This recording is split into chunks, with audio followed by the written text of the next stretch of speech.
Well, so it sounds like from a cost perspective, whether you have traditional Medicare, the Advantage plan, or you have traditional Medicare and a supplement that you add on, the cost is not too different between all of them. It's just the matter of what benefits that you need as an individual. So what I'm getting at there is that a lot of people go into the Medicare decision making with stress, like, oh my gosh, I'm going to make a mistake if I choose regular Medicare with a supplement plan, then I don't like it. Can I go back, or vice versa? If I start with a supplement plan and regular Medicare, go back and forth. Now, I know it makes a difference, right? Because I think the supplement plans, the cost of them, like you mentioned, gets more expensive as you get older. Yeah.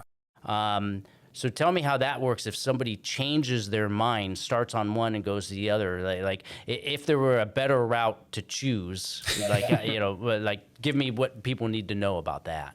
Yeah, so it can be a little bit complicated switching between the two. For Medicare Advantage, switching is really simple. You have your window every year from October 15th to December 7th called the annual enrollment period. That's when you can make changes, and it's effective for the first of the year.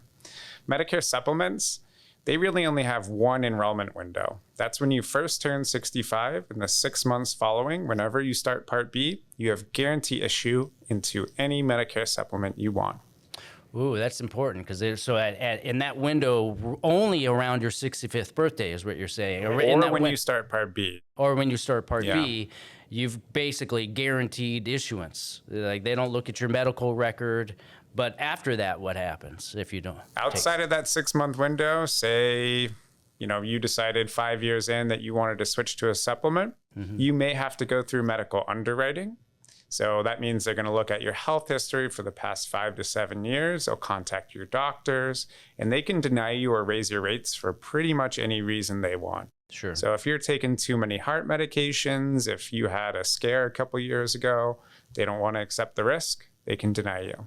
All right. So another reason to prepare ahead. Another reason to get together with somebody like you to weigh out all these different options, because if you do need to make a change, if it's the wrong change, it could be a negative compensation to you. Yeah, it could be. And there are ways around it. So I don't want to scare people with that one. A lot of times people use that as a fear tactic. But that is another important thing to work with a broker, is because we have ways to get around that medical underwriting that isn't always available to the public.